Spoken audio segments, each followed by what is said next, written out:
Good morning बच्चों, कैसे हैं आप सभी। आई होप सभी अच्छे होंगे। आज है चैप्टर 4 क्लास 5 का।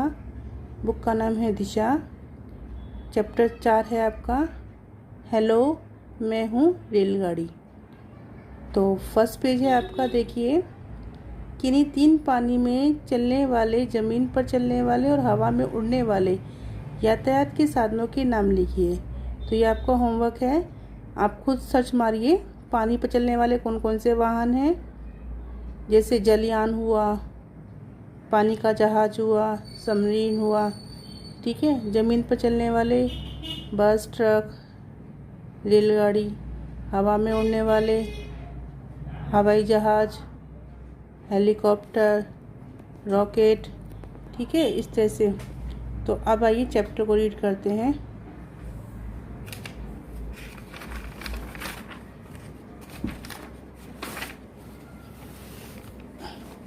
सबसे पहले वर्ड मीनिंग यानी शब्दार्थ। जलयान पानी का जहाज, लीक एक सीध, आविष्कार खोज करने वाला, भाग हिस्सा, वातानुकूलित एयर कंडीशनर, शताब्दी 100 वर्षों का समय, पर्यावरण चारों ओर का वातावरण। आओ पढ़ें। हेलो, मैं हूँ रेलगाड़ी। मेरा सफ़र का मज़ा तो आपने ज़रूर लिया होगा, पर मेरी कहानी नहीं जानते होंगे। चलो आज मैं आपको सुनाती हूँ अपनी कहानी। यूँ तो आपने मेरी कई बहनें देखी होंगी, जैसे सवारी रेलगाड़ी, मालगाड़ी, ट्रामगाड़ी आदि। पर एक चीज़ सभी में एक जैसी है, हमारी पटरी। हवाई जहाज के उड़ने के लिए खुला आसमान है, जलयान के लिए लहराता सागर और ज़मीन पर चलने वालों के लिए सड़क है। और मेरे लिए पटरी। पटरी को अंग्रेजी में रेल कहते हैं, इसलिए पटरी पर चलने वाली गाड़ी को रेलगाड़ी कहते हैं।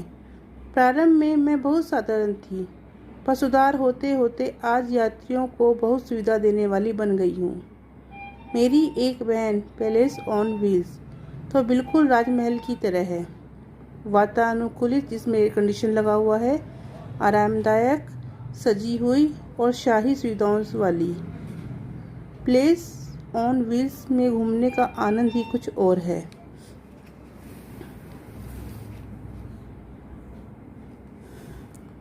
मेरी कहानी भी अनोखी है। मेरी पटरियों में ही मेरा सारा इतिहास छिपा है। खुली ज़मीन पर पहिए उतनी तेज नहीं चलते जितना कि किसी लीक में चलते हैं। इसके लिए पहले चूने के पत्थर को काटकर उनके बीच नालीदार खांचे बनाए गए। इनमें घोड़ागाड़ी, ठेले आदि चलाना सरल था। आगे चलकर किसी ने ज़मीन में धंसी रहने वाली लीक या खांचे की जगह ऊपर उभरी रहने वाली ऐसी लीक बनाई, जिसमें पटरी कहा जाने लगा। बाद में इंग्लैंड और अमेरिका में लकड़ी की पटरी बिछा दी गई, जिस पर कोयले और अन्य खनिजों से भरे वाहन चलाए जाते थे। 18वीं शताब्दी में ब्रिटिश इंजीनियर विलियम्स जेसप ने लोहे की पटरी बिछाई। इस पर लोहे के पहियों वाली गाड़ी चलाई गई। घोड़े इस पटरी पर जितने भार की गाड़ी खींच लेते थे, सड़क पर वे उसका चौथाई भाग भी नहीं खींच पाते थे। अब मैं पटरी पर चलना सीख गई थी, लेकिन बहुत दूर तक दौड़कर नहीं जा पाती थी। लोगों ने सोचा कि मुझे दौड़ाया कैसे जाए। तब मुझे खींचने के लिए सबसे पहले भाप के इंजन का इस्तेमाल किया गया। आपने भाप के इंजन के आविष्कार जेम्स वाट और father of railway George Stephens का नाम जरूर सुना होगा। जैसे जैसे लोगों को भाप की शक्ति का पता चला, इसका प्रयोग बढ़ने लगा। शुरू में छोटे इंजन बने, फिर बड़े इंजन बनाए गए जो लोहे की पटरी पर गाड़ी खींचते थे। अब मैं भाप के इंजन से बहुत कम समय में अधिक दूरी तय कर सकती थी। शुरू में भाप के इंजन को चलाने के लिए लकड़ी जलाई जाती थी, बाद में कोयले का प्रयोग होने लगा। फिर पहले एक बार ये भी पढ़ लो, यह भी जानो। भारत में पहली यात्री ट्रेन 16 अप्रैल 1853 को ठाणे से मुंबई के बीच चली। ठीक है।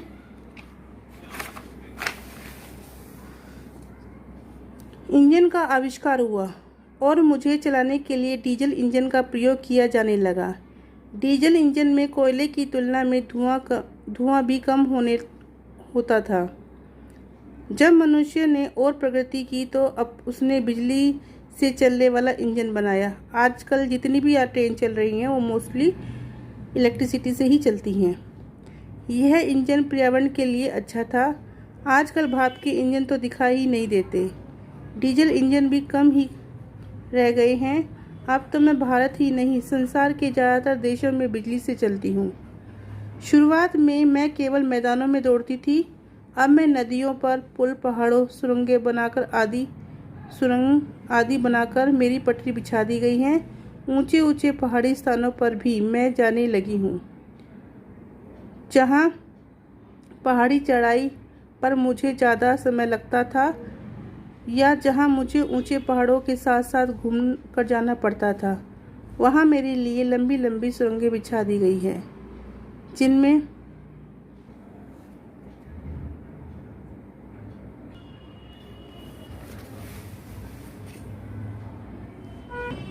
मेरी यात्रा को दिन पर दिन सरल बनाया जा रहा है। देश में अच्छी सुविधाएं वालों अनेक रेलगाड़ियां चलाई गई हैं, जो लंबी दूरी की यात्रा को कम समय में पूरी करती हैं और आरामदायक भी हैं। इतना ही नहीं मित्रों, अब तो मेरा प्रयोग शिक्षा के लिए भी हो रहा है। रेलवे द्वारा स्वतंत्रता आंदोलन, अंतरिक्ष विज्ञान, इतिहास आदि विषयों पर मेरा इस्तेमाल चलते फिरते म्यूजियम के रूप में भी होने लगा। इस रूप में मैं कभी आपके शहर में भी आ सकती हूँ। मुझे देखना मत भूलना। आपको नई नई बातें जानने को मिलेंगी। कोलकाता, दिल्ली, जयपुर, चेन्नई में चलाई गई मेरी बहन मेट्रो रेल मेरा मॉडर्न रूप है। यह देखने में सुंदर और वातानुकूलित है। मेट्रो ने इस महानगरों के लोगों का सफ़र बहुत ही आसान, आरामदायक बना दिया है। इससे समय की भी काफ़ी बचत होती है। मुंबई में मेरी नई नवेली बहन मोनो रेल शुरू हो गई है। जल्दी ही आप लोग अन्य नगरों में भी मोनो रेल में बैठने का मज़ा ले सकेंगे। वो दिन भी अब दूर नहीं जब सबसे तेज़ चलने वाली बहन बुलेट ट्रेन देश में दौड़ती दिखाई देगी। तो बुलेट ट्रेन तो अब चल पड़ी है और वो दिखाई भी दे रही है। आज मेरा प्रयोग माल ढोने और यात्रा के लिए खूब हो रहा है। मेरे बारे में और अधिक जानना चाहो तो दिल्ली के राष्ट्रीय रेल संग्रहालय में सैर जरूर करना। बच्चों, जब आपको कहीं जाना हो तो मुझे मत भूलना, मैं आपको ले चलूँगी। बहुत मज़ा आएगा। जगह जगह की सैर कराते हुए आपकी मंजिल तक पहुंचा दूंगी। Chapter complete. अब देखिए इसके सही और गलत। रेलगाड़ी ने यात्रा आसान बना दी है, बिल्कुल सही है ये। रेलगाड़ी ने सच में ही यात्रा आसान कर दी है। भारत में लगभग सभी भाग एक दूसरे से रेल मार्ग से जुड़े हैं, बिल्कुल सही है। फिर है पटरी पर चलने वाली गाड़ी को रेलगाड़ी कहते हैं, ये भी सही है। फिर है आपका लास्ट वाला, मेट्रो ने महानगरों के लोगों का सफ़र बहुत ही आसान और आरामदायक बना दिया है, ये भी सही है। ठीक है, इसके बाद देखते हैं अगला। देखिए, पढ़ना और लिखना। उचित विकल्प के सामने आपको सही का निशान लगाना है। तो फर्स्ट है, सबसे पहले किसने लोहे की पटरी बिछाई? तो फर्स्ट है आपका विलियम जेसॉप ने, विलियम हार्वे ने या जॉन स्टीफन ने? तो सही आंसर आपका हो जाएगा विलियम जेसॉफ ने। सेकंड है ख वाला। देखिए, भारत में पहली बार रेलगाड़ी 16 अप्रैल 1853 को कहाँ चलाई गई?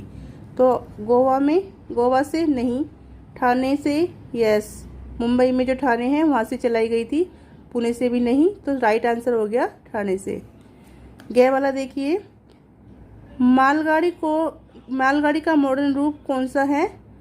तो रेलगाड़ी का नहीं, रेलगाड़ी का मॉडर्न रूप कौन सा है? तो मालगाड़ी का मॉडर्न रूप है आपका मालगाड़ी, ट्राम या मेट्रो रेल। तो आंसर राइट हो जाएगा आपका मेट्रो रेल। गहरा देखिए, भारत में मोनोरेल कहाँ शुरू हो चुकी है?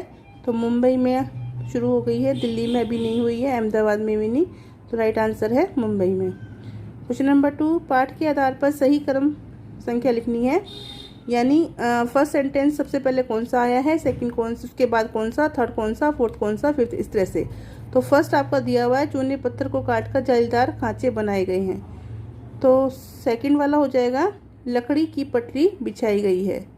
थर्ड हो गया, लोहे की पटरी बिछाई गई। फोर्थ हो गया आपका, भाप के इंजन का आविष्कार हुआ। फिफ्थ वाला हो गया, भाप बनाने के लिए कोयले का प्रयोग किया जाने लगा। फिर डीजल इंजन बनाए गए, फिर बिजली का इंजन बनाया गया, और लास्ट में मेट्रो रेल चलाई गई। तो नंबर हो गया 7, 1, 8, 4, 2, 6, 5, 3। ठीक है। इसके बाद नीचे दिए गए प्रश्नों के उत्तर लिखिए। अब प्रश्नोत्तर हैं, ये आपको कॉपी में करने हैं। तो देखिए, फर्स्ट है, रेलगाड़ी ने अपनी बहनों के क्या क्या नाम बताए? तो रेलगाड़ी ने अपनी बहनों के नाम बताए, मालगाड़ी, ट्राम, मोनोरेल, मेट्रो रेल बताए हैं। ठीक है, रेलगाड़ी ने अपनी बहनों के नाम मालगाड़ी, ट्राम, मोनोरेल, मेट्रो रेल बताए हैं। सेकंड देखिए, लोहे की पटरी बनाने से क्या लाभ हुआ? तो लोहे की पटरी बनाने से रेलगाड़ी कम समय में अधिक तेजी से दौड़ने लगी। सबसे बड़ा लाभ तो यही हुआ कि कम समय में अधिक तेजी से दौड़ने लगी, जिससे अधिक काम होने लगे। नेक्स्ट है, देखिए, आजकल कहाँ कहाँ पटरियाँ बिछा दी गई हैं? तो उत्तर है आपका नदियों पर, पुल बनाकर पुल पर, पहाड़ों पर, सुरंगों में तथा समुद्र के ऊपर पटरियाँ बिछा दी गई हैं। नदी कहाँ कहाँ बिछाई है? नदियों पर, पुल बनाकर पुल पर, पहाड़ों पर, सुरंगों में तथा समुद्र के ऊपर पटरियाँ बिछा दी गई हैं। लास्ट क्वेश्चन देखिए, रेलगाड़ी ने भारत के किन स्थानों को जोड़ दिया है? तो रेलगाड़ी ने कश्मीर से कन्याकुमारी को, गुजरात से अरुणाचल प्रदेश को तथा गांव-गांव व शहर-शहर को जोड़ दिया है। प्रश्नोत्तर हैं। फिर इसके बाद में व्याकरण और भाषा पे आइए। व्याकरण और भाषा का फर्स्ट क्वेश्चन देखिए, नीचे दिए गए दो के समान अर्थ वाले, यानी आपके पर्यायवाची शब्द, इनको चुनकर आपको लिखना है। घोड़ा का आपका दिया हुआ है, तो दूसरा हो जाएगा अश्व। फिर समुद्र का हो गया आपका सागर और जलधि। ठीक है। बिजली का विद्युत और चपला, संसार का जग और दुनिया, शक्ति का ताकत और जोर। फिर है आपका वर्ण विच्छेद करना है। तो वर्ण विच्छेद में देखिए सुविधा, वर्ण विच्छेद में करना क्या होता है कि व्यंजन को अलग करना होता है और स्वर को अलग करना होता है। जो स्वर की मात्रा दी होती है वो अक्षर लिख देते हैं हम।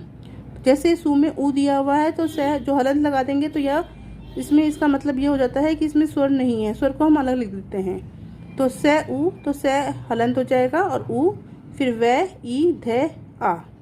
ठीक है, इसमें आ की मात्रा है तो यहाँ पर आ जाएगा, तो सुविधा। इसी तरह से विचित्र में व छोटी ई, च छोटी ई, त, ये संयुक्त अक्षर है तो त र, और इसमें ए भी आपको लिखना है, तो बन गया विचित्र। फिर दौड़ती, द औ ड ए त और बड़ी ई, तो दौड़ती। सागर में स आ ग ए र ए, सागर। ठीक है। फिर नेक्स्ट है, नीचे दिए गए शब्दों का शब्द परिवार बनाना है। शब्द परिवार देखिए, चित्र का विचित्र, चित्रकार और सचित्र है। इसी तरह शक्ति का बनाइए, शक्तिमान, शक्तिहीन, महाशक्ति। देश का हो जाएगा विदेश, स्वदेश, प्रदेश। बल का हो जाएगा बलशाली, बलवान और बलहीन। ठीक है। इसके बाद देख, नेक्स्ट है आपका क्वेश्चन नंबर 4, क्रिया के जिस रूप से उनके होने का पता चलता है उसे काल कहते हैं। कि क्रिया कौन से समय में हुई है? तो काल को 3 भाग रूप में होते हैं, वर्तमान, भूतकाल और भविष्य। तो बीता हुआ काल को भूतकाल कहते हैं, चल रहा जो समय होता है वर्तमान काल, और आने वाला समय को भविष्य काल। तो ऐसे सेंटेंस आपको दिए हुए हैं, आपको बताना है कौन सा भूतकाल में, कौन सा वर्तमान में, कौन सा भविष्य में। तो फर्स्ट है आपका, हम रेलगाड़ी से जयपुर गए थे। तो भी ये गए थे, जा चुके थे ना, तो इसका मतलब ये भूतकाल, तो इसका हो जाएगा आपका भूतकाल। फिर है गीतिका अपना गृह कार्य कर रही है, तो रही है यानी ये वर्तमान काल का। गए वाला है, हम कल सर्कस देखने जाएंगे। तो ये जाएंगे, गए नहीं है अभी, भविष्य काल का, आने वाले समय में कार्य पूरा करेंगे ये। मैं घर की सफाई कर रहा हूँ, कर रहा है अभी भी, यानी वर्तमान काल। फिर है भाप के इंजन से रेलगाड़ी चलाई गई थी भूतकाल। दिल्ली में मोनोरेल चलाई जाएगी, तो ये आपका भविष्य काल। ये चैप्टर पूरा हो गया है। Thanks for watching. For next video you can comment below. See you in the next one.